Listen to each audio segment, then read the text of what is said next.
Hola,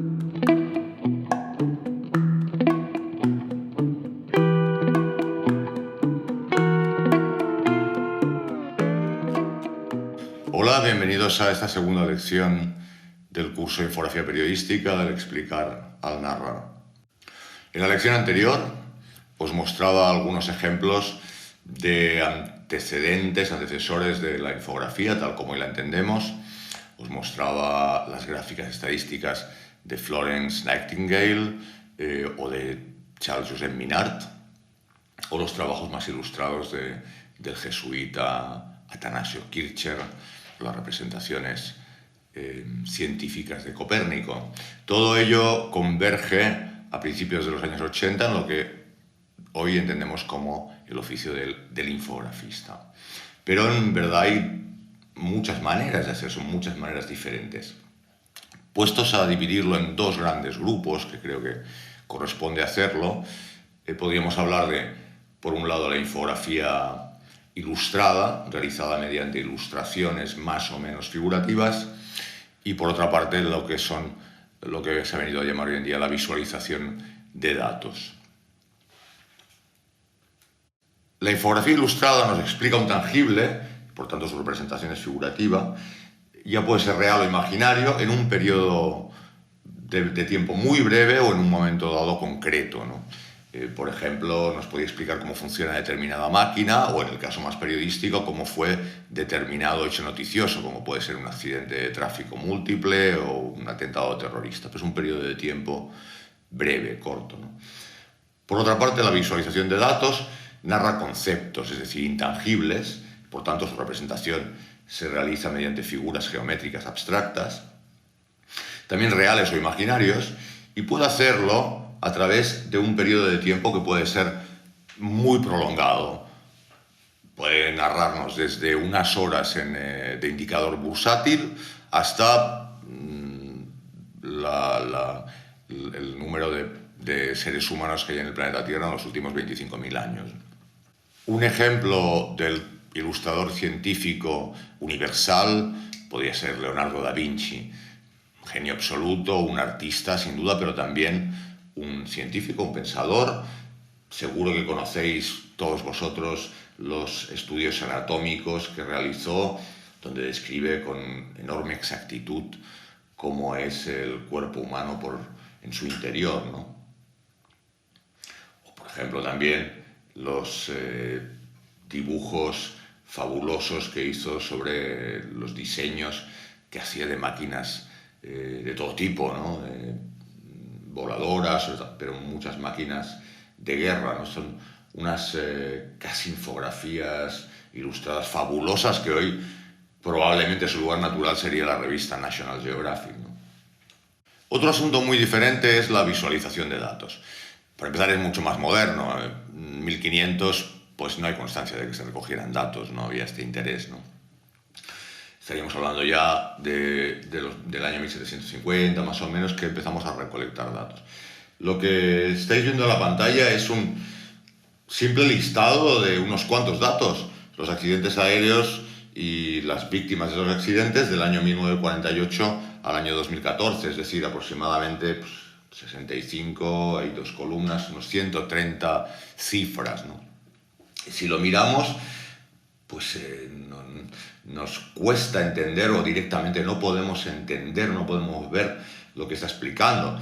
Si en lugar de 150 cifras fueran 150 palabras y os explicara con esas 150 palabras una persona, un espacio, os podríais hacer mentalmente una idea muy exacta, muy precisa de lo que estoy contando. Sin embargo, con estas 150 cifras es imposible que nos podamos hacer mentalmente una imagen, un escenario de lo que nos está intentando contar. El cerebro humano no está preparado para procesar esos datos. Necesitamos visualizar los datos para poder entender lo que nos están contando. Los datos en sí mismos no son nada si no se pueden visualizar, no nos sirven para nada.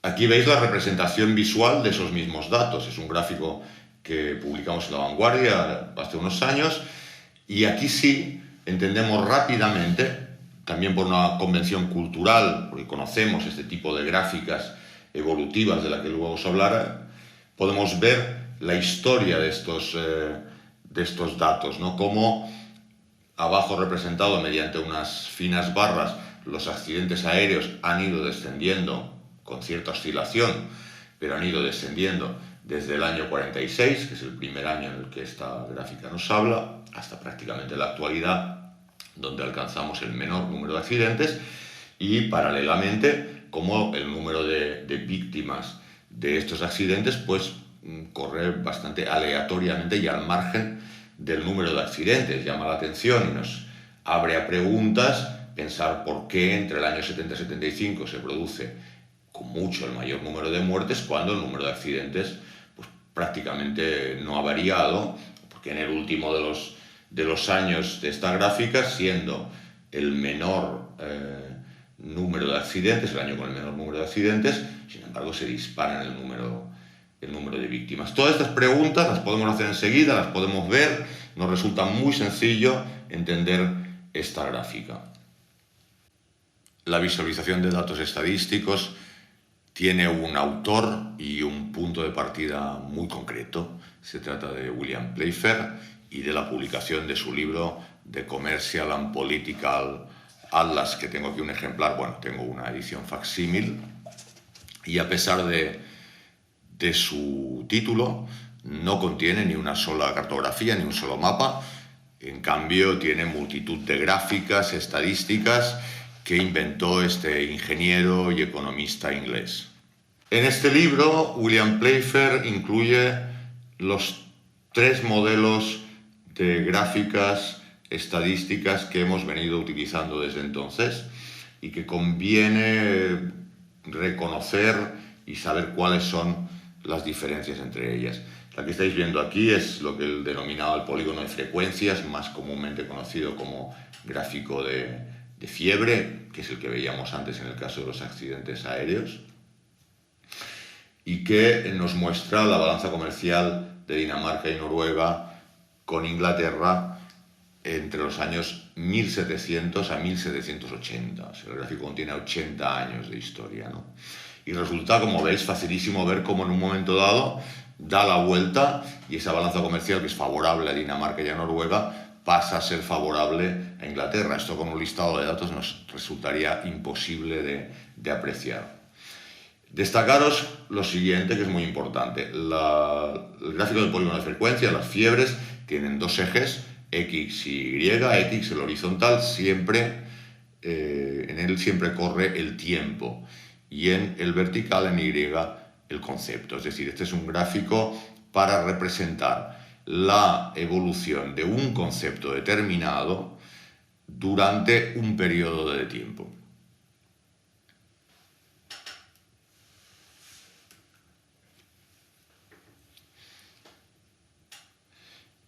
Este otro modelo que veis es el gráfico que comúnmente conocemos como gráfico de barras. En este caso nos explica la balanza comercial de Escocia con otras partes del mundo en un periodo concreto, o comparando 2 periodos, que son las Navidades de 1780 y la de 1781. El gráfico de barras, a diferencia del gráfico de fiebre, que a menudo se confunden, y yo lo veo en los medios de comunicación, que se utiliza uno cuando se debería utilizar el otro, es que el gráfico de barras nos muestra o nos compara diferentes conceptos, a veces muy numerosos, como en este caso, en un momento dado concreto, o en 2 momentos dados concretos, como son las Navidades, ¿no? De tal manera que podemos ver con total claridad y facilidad cómo el principal socio comercial de Escocia es Irlanda, y cómo las líneas negras, que son las exportaciones, resultan claramente favorables a Escocia frente a las importaciones, que son menores. Frente a Irlanda, Polonia es prácticamente insignificante. Y el tercer modelo que desarrolla, que inventa William Playfair y que incluye en su libro el Atlas Político y Comercial, es lo que los sajones conocen como el pie y nosotros como el gráfico de tarta, ¿no? Es un tipo de gráfico que distribuye un total en sus partes. En el ejemplo que estáis viendo, se trata de los territorios que ocupan cada uno de los estados de los Estados Unidos de Norteamérica. En aquel momento, en el momento en el que se hizo esta gráfica, Luisiana era el estado más grande. Todavía, como podéis ver, el siguiente territorio pues son los territorios del oeste, todavía el salvaje oeste, ¿no? Y luego vemos los otros estados más pequeños, Virginia, Georgia, Kentucky, New Jersey, etcétera, que formaban todos juntos el territorio de Estados Unidos. En este caso, las representaciones están hechas a partir de hectáreas, ¿no? Esto hoy en día sería muy raro. Generalmente utilizamos esta gráfica para representar porcentajes. Tenemos el 100% y en qué porcentaje se distribuye cada una de las partes de ese total.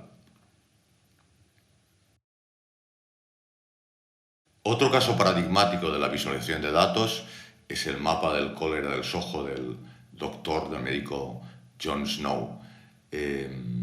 A diferencia de William Playfair, él no desarrolla datos estadísticos en el tiempo, sino que nos descubre, nos desvela un mundo en concreto, que era imposible de conocer, de ver antes de su visualización. La historia del mapa del cólera del Dr. Snow es también muy interesante, incluso desde un punto de vista periodístico. El Dr. John Snow vivía en el Soho de Londres cuando se produjo una epidemia de cólera muy virulenta. En apenas una semana murieron 700 personas en el barrio, y él creía, a diferencia de sus colegas de la época, que el cólera no se contagiaba mediante lo que se conocía como las miasmas, ¿no? Que eran unos efluvios, unos aires contaminados por los que se retransmitía el cólera, sino que él pensaba que se retransmitía mediante el consumo de agua infectada, ¿no? Ya había hecho algunos estudios anteriormente en este sentido, pero fue esta epidemia concretamente la que le llevó a realizar esta cartografía que nos desvela toda una forma nueva de entender. Lo que hizo el Dr. Snow fue algo aparentemente tan sencillo como un trabajo de relevamiento de datos, ¿no? Fue puerta por puerta preguntando a los vecinos si en cada edificio había muerto alguien de cólera, y lo anotaba en un mapa mediante una línea negra. Cuando hubo terminado de recorrer el barrio y de tomar todos estos datos, lo que tenía frente a él ya no era más el mapa del Soho de Londres, era el mapa del cólera en el Soho de Londres. Aquí podéis ver una representación que he hecho yo eliminando la cartografía, donde todavía queda más claro el número de casos. Se aglutinan alrededor de un pozo de agua en concreto. Los puntos rojos son los pozos de agua, las líneas grises son los muertos, y como podéis ver, hay pozos de agua que no tienen ningún caso cercano, y sin embargo hay el de Broad Street, que está totalmente rodeado de muerte, ¿no? Se dieron algunos casos singulares, característicos, que también el Dr. Snow estudió, como el de la cervecería Lyon, donde, a pesar de estar en la propia calle de Broad Street, no tenía ni un solo caso de muertos, y resultó ser que la cervecera pues ofrecía gratuitamente cerveza a sus trabajadores y nadie bebía agua, por lo tanto nadie se contagió. Y algo parecido ocurría en un albergue para pobres que se encontraba a pocos metros del pozo, donde, a pesar de tener 500 personas alojadas, solo se habían dado 5 casos. La respuesta a este enigma era que ellos disponían de su propio pozo y que nadie iba a tomar agua del pozo contaminado, ¿no? Con este mapa y con estas deducciones, el Dr. John Snow propuso a las autoridades que sellaran el pozo, y a pesar de que no tenía ninguna prueba empírica de que realmente era el agua el factor de transmisión de la enfermedad, era tan contundente la relación de los casos en el mapa con el efecto, que las autoridades le hicieron caso, sellaron el pozo y el número de casos remitió rápidamente en la zona.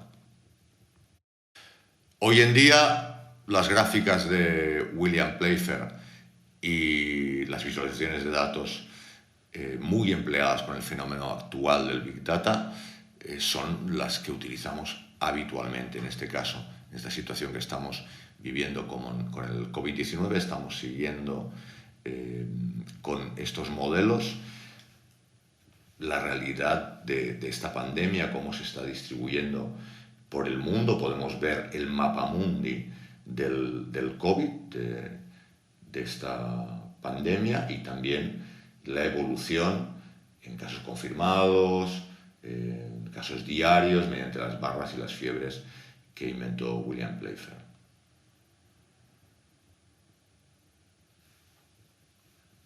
En resumen, y vinculándolo con el momento histórico que estamos viviendo con el coronavirus, hay dos modelos generales de gráficos. Uno que vendría directamente vinculado con esos dibujos que os mostraba de Leonardo da Vinci al principio, con representaciones a veces mucho más esquemáticas, de mostrar con dibujos lo que no se puede capturar con fotografías.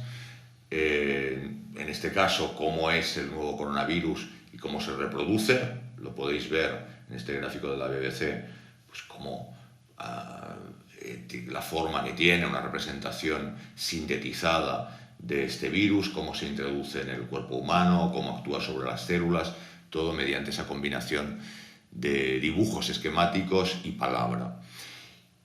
Y por otra parte, las visualizaciones de datos que nos cuentan historias. Probablemente este gráfico que estáis viendo sea no solo el gráfico de esta pandemia, sino la imagen de esta pandemia. Yo me doy cuenta hasta qué punto este gráfico nos ha cambiado, no sé si decir tanto como el gráfico de Jon Snow, ¿no? Pero nos ha cambiado mucho la concepción del problema que estamos viviendo, que es el aplanar la curva, que se ha hablado mucho y se habla mucho de aplanar la curva, ¿no? Creo que este gráfico es una imagen que marca un punto de inflexión en la comprensión del problema por parte de la sociedad, ¿no? Que no solo nos muestra o nos explica una o dos historias, que sería cómo será la pandemia si no se toman medidas, o cómo será si se toman medidas, incluso el riesgo de un repunte más adelante, sino que nos hace entender que no se trata tanto de la cantidad de casos que se van a producir, tanto si no se toman medidas como si se toman medidas, sino de que el problema es no bloquear el sistema sanitario al distribuir, al achatar esa curva, al aplanar esa curva y distribuir el número de casos en el mayor espacio de tiempo posible. Bueno, pues hasta aquí la segunda lección, donde hemos visto los principales modelos de gráficas estadísticas y sus diferencias, y la visualización de datos del Dr. Snow, que son un precedente clarísimo de las actuales visualizaciones de datos del Big Data, ¿no? En la próxima lección os hablaré, ya muy entrados en lo que es periodismo, de los peligros de no utilizar correctamente y siguiendo los códigos éticos que corresponden la infografía periodística, como esta arma de comunicación fantástica que es la infografía se puede volver contra nosotros si no somos muy serios en su utilización.